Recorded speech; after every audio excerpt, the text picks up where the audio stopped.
Programa Med Saúde, um oferecimento de Arte Farma, tecnologia em manipulação, Neomex, o paciente em primeiro lugar, MHV Cardio, cuidando bem do seu coração. Olá, estamos aqui para o segundo programa sobre infecções pulmonares com o médico infectologista Dr. Guilherme Furtado, que é mestre e doutor pela Universidade Federal de São Paulo, pós-doutorado em Connecticut, nos Estados Unidos, e líder médico da infectologia do Hospital do Coração em São Paulo. Guilherme, obrigado por mais essa contribuição sua, o segundo programa falando de infecções pulmonares. Bom, vamos em frente, Marco. É um prazer estar aqui. Vamos lá. E aí, eu, no primeiro programa, tinha perguntado para o Guilherme, então, quando procurar o hospital? E agora, uma pergunta que deve estar na cabeça de todos, como é que é feito o diagnóstico? E aí eu gostaria que você comentasse um pouco se só o raio-x é suficiente, se em alguns casos a tomografia, se sempre tomografia, enfim, ou quais outros métodos de imagem podem ser necessários para o diagnóstico da pneumonia. Bem, a pneumonia não é um tipo de infecção que tem um diagnóstico difícil, né? Nós temos aí uma possibilidade de diagnóstico bastante simples. Nós somos da época ainda anterior até o uso da tomografia de tórax de uma forma como está sendo hoje, um pouco até indiscriminada, né? Eu acho que é um exame que é relativamente caro e a pneumonia pode ser dado o diagnóstico a princípio em termos de imagem com um raio-x de tórax. É evidente em algumas situações nós precisamos evidentemente fazer um raio-x de tórax em duas posições, né? Você tem a posição que a gente chama em PA e perfil, que aí você consegue ver o paciente numa posição lateral e às vezes a imagem da pneumonia está ali meio posterior ao coração, às vezes não dá para ver tão fácil em um só tipo de imagem. Então, às vezes, o médico do pronto-socorro pede só aquela imagem em PA, né, que a gente chama, e às vezes não vê infiltrado. Né? Então, a indicação da tomografia hoje é mais para aqueles casos em que há dúvida no raio-x. A clínica do paciente não está muito clara se é ou não a pneumonia. A gente sabe que existem os diagnósticos diferenciais da pneumonia. Eu não sei se você vai perguntar também em relação a isso, mas a pneumonia tem um diagnóstico diferencial também. O paciente pode ter alguns outros quadros que podem confundir com pneumonia, né? Mesmo às vezes uma insuficiência cardíaca descompensada, um tromboembolismo pulmonar, são quadros, um quadro de derrame pleural por outras causas que podem causar dor, podem causar febre, podem causar tosse. Então tem esses diagnósticos diferenciais. Então nesses casos, ou pacientes, por exemplo, que têm DPOC, doença pulmonar obstrutiva crônica, né, que é o enfisema, a bronquite crônica, esses pacientes às vezes já têm um pulmão um pouco alterado no raio-x. E às vezes você não consegue ver muito detalhe ali novo. Então a tomografia nessa situação ela é bem-vinda, nesses casos em que você está naquela dúvida se existe ou não uma pneumonia dentro de um pulmão já um pouco alterado. O paciente, por exemplo, tem um tumor de pulmão, que tem uma imagem já ali que às vezes só o raio-x não é tão bom para fazer esse diagnóstico diferencial. Então, aí entra a tomografia.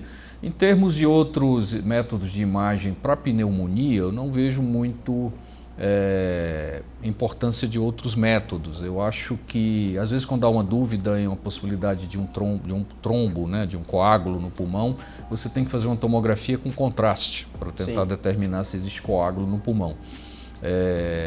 Esses, basicamente, raio-x e tomografia são os exames de imagem principais. Às vezes a gente utiliza o ultrassom de tórax para ver se há uma suspeita de um derrame na pleura, até mesmo secundária pneumonia, quantificar esse derrame, ver quanto tem de líquido, e pode ser marcar o local para punção.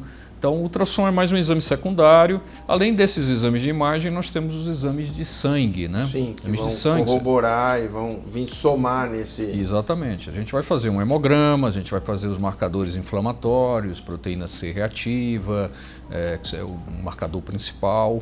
Nós temos aí, lógico, é importante ver a função renal do paciente. Nós temos ali critérios de gravidade do paciente. Isso é feito no pronto-socorro.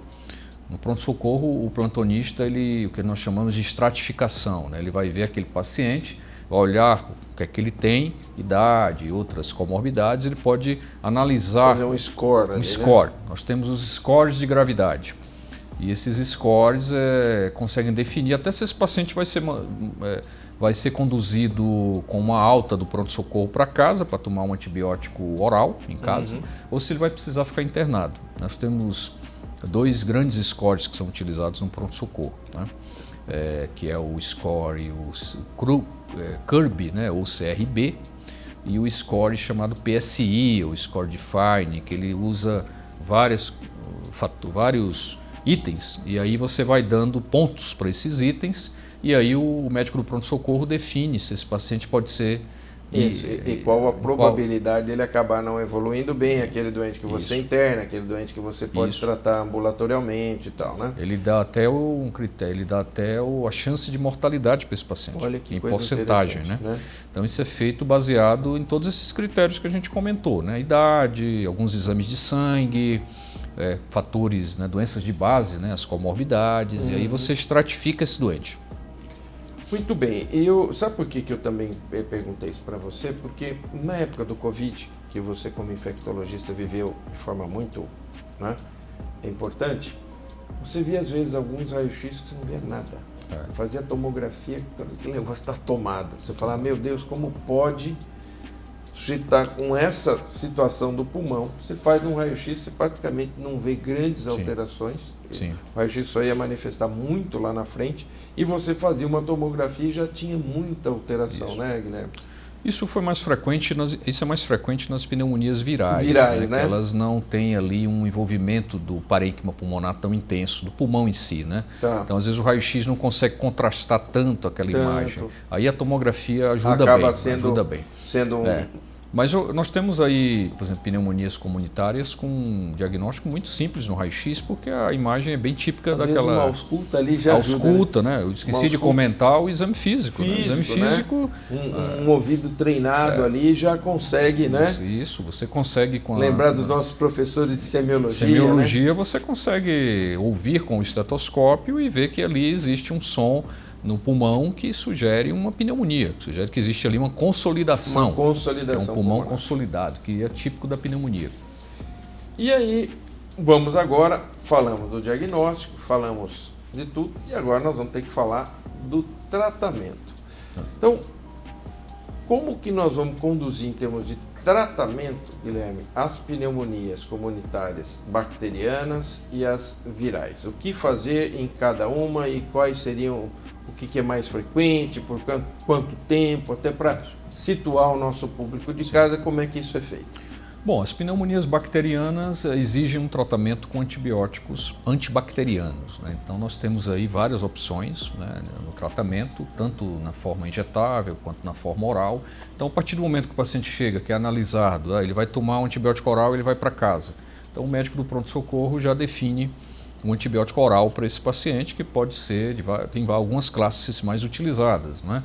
Os derivados beta-lactâmicos, né? Que são as penicilinas, as cefalosporinas, podem ser utilizados, né? Desde aí de antibióticos antigos, como a amoxicilina e outros, né? Outras cefalosporinas, como a cefuroxima, pode ser utilizada. Esse paciente vai para casa. As quinolonas também são muito utilizadas, os macrolídeos, azitromicina, claritromicina. Então são antibióticos que a gente já conhece há algumas décadas, né?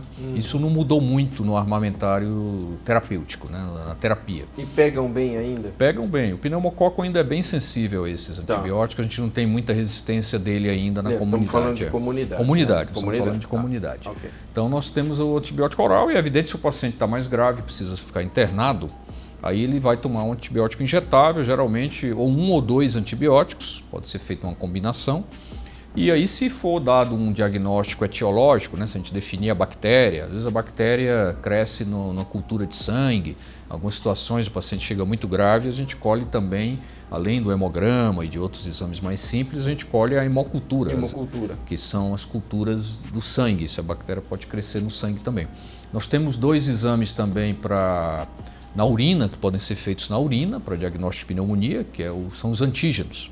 Então nós temos o antígeno para Legionella, que é uma bactéria atípica, que nós chamamos, e tem o antígeno para o pneumococo. Então você colhe uma urina simples, e aí você pesquisa esse antígeno, tem uma sensibilidade boa para a legionela, em torno até de quase 90%, para a pneumococo é um pouquinho menor. Então na urina você pode diagnosticar a pneumonia. Veja que ponto chegamos. Nós conseguimos diagnosticar uma pneumonia com quase 90% de acerto com exame de urina. Um exame de urina com um antígeno urinário para aquela bactéria. Olha que interessante. Que é a legionela. Então, eu esqueci de comentar, nós temos as bactérias típicas e atípicas. O pneumococo, hemófilos são bactérias típicas, né?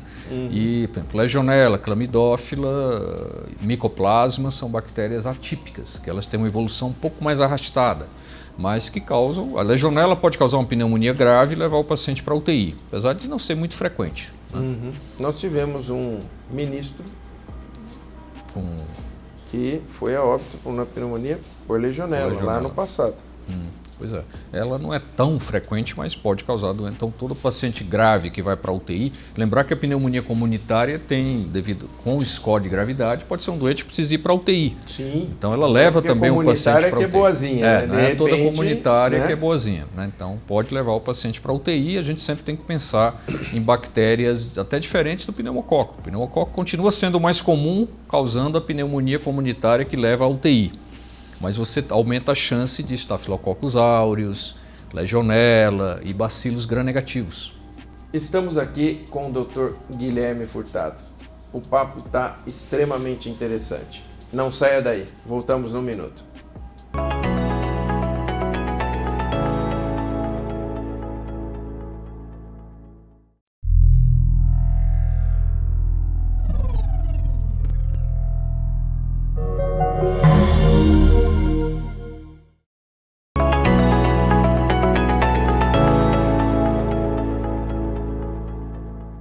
Estamos de volta com o Dr. Guilherme Furtado, médico infectologista do Hospital do Coração, que está falando para nós sobre infecções respiratórias, particularmente sobre as pneumonias. E eu te pergunto agora, Guilherme, o paciente com pneumonia, ele pode ser tratado em casa? Sim, nos quadros de pneumonia mais leve, dependendo da análise de um médico, seja em nível de consultório ou em nível de pronto-socorro, esse paciente pode continuar ou iniciar o tratamento mesmo em casa, com antibióticos orais. Tá. É evidente que o médico que está acompanhando o caso, seja o médico assistente, o médico do próprio pronto-socorro que atendeu ele naquele momento e que liberou ele para ir para casa com antibiótico oral, lembrar que isso é bastante frequente, talvez é até mais comum a pneumonia comunitária, evidentemente, ser tratada em casa. Em média, a gente interna talvez uns 20%, 30% de casos, naqueles pacientes mais idosos e tudo. Então, pacientes mais jovens vão ser tratados em casa. Então, eles são tratados com antibiótico oral, o tempo de tratamento em média ali é em torno de 7 dias, pode ser um pouquinho mais, um pouquinho menos, mas em média nós conseguimos resolver uma pneumonia comunitária em torno de 5 a 7 dias de tratamento, tá? Esse é o padrão usual, né? É evidente que esse paciente tem que ser visto pelo médico para ser tomado essa conduta de definir o tratamento ambulatorial, que nós chamamos, que é o tratamento em domicílio, em casa. Certo. E se orientado, caso não melhore, caso realmente as coisas, voltar para uma nova avaliação, que também pode acontecer, um quadro dinâmico, né? E agora eu queria entrar com você num tema muito importante, que é a questão das vacinas, né? O que você poderia esclarecer para o nosso público a respeito da vacina pneumocócica, da vacina para gripe? O que pode se esperar dessa vacina? Porque houve, com a questão do Covid, uma politização das vacinas.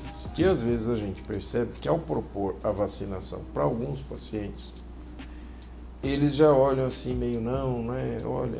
Então, o que você, que é um infectologista, que vive nesse meio, o que você tem para dizer para nós sobre a vacina pneumocócica e sobre a vacina para gripe?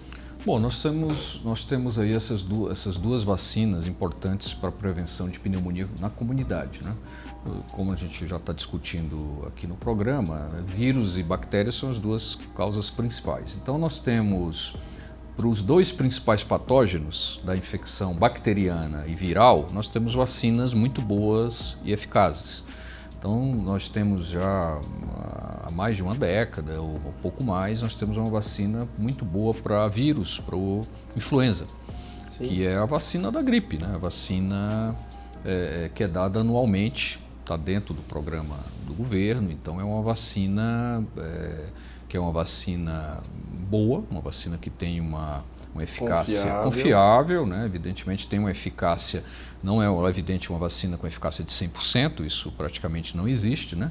Mas nós temos uma vacina que tem uma indicação muito boa anualmente para a população, principalmente a população idosa, que vai ser mais susceptível a essas infecções pelo vírus influenza, tá? Nós temos também a vacina contra a pneumonia bacteriana, mas aí já é basicamente contra o pneumococo, que é a principal bactéria, né? O pneumococo ele responde por em torno de 50%, dependendo da casuística, e entre 40% e 60% dos casos de pneumonia na comunidade. Então nós tínhamos, na verdade nós temos, né, duas vacinas hoje principais, né? Estão chegando vacinas novas para o pneumococo, porque são feitas com subtipos do pneumococo. Então nós tínhamos basicamente a mais antiga, era uma vacina com 23 sorotipos do pneumococo, é chamada PPSV 23, e nós temos uma vacina depois mais recente, a 13, né, chamada PCV 13, que é uma vacina conjugada. Ela é uma vacina mais imunogênica, ela produz uma imunidade melhor. Então a 13 seria superior a 23. Superior a 23, mas com 10 subtipos a menos, por isso que ela é 13, ela tem sorotipos a menos. Então, hoje o que nós fazemos muito é até uma combinação das duas, dependendo do paciente. Tá. Ele pode tomar primeiro a 23 e depois, com algum tempo depois, tomar a 13 para suplementar, porque aí você vai ter um aumento da imunogenicidade, né, do efeito das duas vacinas. Que interessante. Então, e as duas estão na rede pública? A 23 está na rede pública, né? A 13 não. A 13 tem uma indicação mais específica, são pacientes, por exemplo, que têm implante coclear, que tem risco de infecções graves por pneumococo, como meningites, então tem umas indicações mais específicas. Seria aquele doente pouquinho mais, com alguns fatores exatamente, mais direcionados. Imunodeprimidos, tá. Então é uma vacina um pouco mais E essa específica. 23 a partir de que idade? A 23 é dada, a princípio, a partir dos 50 anos, já tem uma indicação para usar a PPS. E de quanto em quanto tempo repetir? Ela tem um reforço 5 anos depois, né? Dependendo da idade do paciente, pode ser que ele faça só um reforço. Não precisaria de mais reforços, né? Então, ela é uma vacina polissacarídica, né? Por isso que o nome é PPS 23, né? Um pouco menos imunogênico, mas é uma vacina muito boa que vem sendo utilizada. Estão chegando novas vacinas aí com outras variedades de subtipos, né? Por exemplo, a 15, né? Vai ter a antipneumocócica 15 que está chegando aqui no Brasil. Então nós temos aí novas vacinas, vamos ter novas vacinas pneumocócicas também, tá? Então essas são duas vacinas bastante importantes contra esses dois patógenos que são os mais importantes, tanto da pneumonia viral quanto da pneumonia bacteriana. Nós não temos vacinas contra outras bactérias, mas o idoso, né, vacinando-se contra esses dois patógenos, ele vai ficar protegido. Contra os principais patógenos. E o que é importante é que você que está em casa nos ouvindo pode encontrar isso no sistema público de saúde. São vacinas seguras, não há motivo para insegurança. A vacina da gripe é anual contra a influenza e a vacina para o pneumococo com reforço a cada 5 anos. Isso é muito importante que fique claro, essas vacinas são absolutamente seguras, são gratuitas e a partir dos 50 anos você não deve deixar de submeter-se a essa vacinação, que, volto a frisar, é gratuita. E agora, como eu sempre faço, Guilherme, vamos fugir um pouco do protocolo. Agora eu quero que o público conheça o Dr. Guilherme. Como é que você escolheu a infectologia? Quando você tomou essa decisão e por que a infectologia? Bom, eu sou cearense, né? Nasci na cidade do interior do Ceará, fui fazer faculdade de medicina em Fortaleza e fiz inicialmente clínica médica, medicina interna, né, como a gente chamava. Não tem como ser infectologista. Porque eu acho que uma das áreas que mais precisa da medicina interna é infecto. Mexe com tudo, né? Então eu fiz medicina interna na própria faculdade, na Universidade Federal do Ceará, que na época Fortaleza só tinha essa faculdade de medicina. Isso há um bom tempo atrás, né? Eu tô não vamos hoje nem tocar nesse assunto, né? Mais de 30 anos aí de formado. E eu fiz medicina interna 2 anos, fiz naquele ambiente acadêmico ali de uma universidade, o hospital escola da universidade. Isso é maravilhoso. Isso muito bom, com todas as disciplinas clínicas e tudo. E gostei de algumas disciplinas, né? Gostei até de pneumologia, gostei de gastroenterologia, até pensei em fazer essas duas. Depois teve um concurso na época para médico em Fortaleza e eu acabei passando um concurso para um hospital estadual. Eu estava terminando a residência de clínica. E esse hospital era um hospital de infectologia. É um hospital tipo Emílio Ribas aqui em São Paulo. Entendi. E esse hospital era de infectologia. Eu disse, olha, eu vou trabalhar nesse hospital de doenças infecciosas, né? Na época eu nem usava muito termo infectologia, não é, Marco? A gente tinha falar aqui em São Paulo fala muito MI, né? Isso. Doenças infecciosas, na época começou a surgir o nome infectologia, né?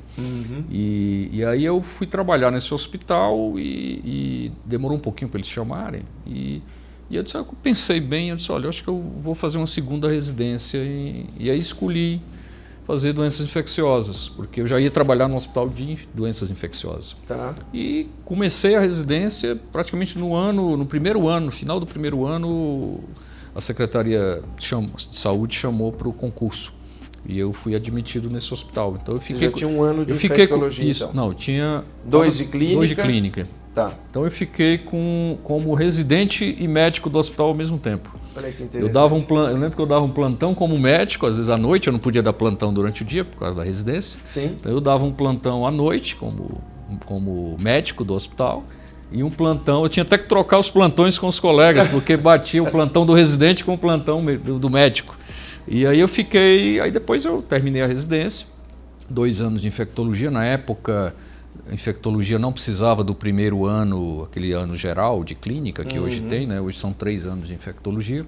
Na época não tinha pré-requisito para entrar na infectologia. Você entrava, continua não tendo, né? Mas tem esse primeiro ano de...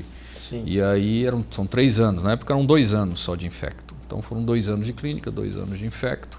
E aí segui nesse hospital. Depois, lógico, me chamaram para participar da parte de ajudar na preceptoria dos residentes. Eu estava meio estimulado a participar das visitas e tudo. O pessoal, não, você vai fazer... E aí um dos preceptores teve que sair, eu acabei assumindo um dia lá de passar visita com os residentes. E eu tinha acabado de terminar a residência. E eu disse, olha, bacana. E eu aqui, eu acho que eu preciso de uma formação um pouquinho melhor e fez eu vir. Um professor da Unifesp foi dar uma aula, foi participar de uma banca de mestrado lá em Fortaleza, e o Dr. Sérgio Way, e do Einstein, que ainda está ativo hoje. E aí um professor que tinha feito pós-graduação aqui em São Paulo, da infectologia lá, que foi meu professor, o Dr. Jorge Luiz, ele disse, apresentava o seu Sérgio e tudo, acho que você está meio interessado em fazer aí um mestrado, né, uma pós-graduação em São Paulo. Aí ele me apresentou o Sérgio disse, não, se quiser vir, pode vir, a gente faz o mestrado aqui. Ele era da Unifesp. E aí, através disso, eu vim para a Unifesp para fazer o mestrado, e aí fiquei ligado à parte de infecção hospitalar, a parte de controle de infecção, entrei lá nessa área e fiz um mestrado ligado à parte, inclusive, de bactérias, né, de infecções bacterianas, no mestrado. Depois segui para o doutorado, depois fiz esse pós-doutorado nos Estados Unidos, parte de pesquisa em antibióticos também, na área mais farmacológica. Guilherme, eu quero muito te agradecer. O prazer foi meu. Olha, um prazer enorme conversar com você. Em nome do Med Saúde, meu nome, que sou teu amigo e um grande admirador do teu trabalho, você realmente falou de um tema muito importante. Eu tenho certeza que o nosso público que está em casa aproveitou muito essa tua entrevista. Muito obrigado. Marco, eu que agradeço o convite, né? Sempre um prazer estar com você. A gente sempre encontra no HCOR, né? Nas nossas atividades aí do dia a dia com os pacientes e tudo. E é sempre um prazer estar aqui discutindo um tema tão importante, né? Que é a pneumonia comunitária. E dentro, não só para o infectologista, né? Não só para o pneumologista, para o clínico, né? A pneumonia comunitária está presente nas nossas vidas, nossos parentes, nossa família, a gente tem que ter um conhecimento sobre esse tema importante, né? Eu agradeço o teu convite aí, é um prazer estar aqui, agradeço ao grupo, ao programa Med Saúde, né, a todos vocês, e estamos aqui sempre à disposição. Muito obrigado. É isso aí, programa Med Saúde, o seu encontro semanal com a saúde. Estivemos aqui com o médico infectologista, Dr. Guilherme Furtado. Canal 25 ou 525 NET. Nós esperamos você.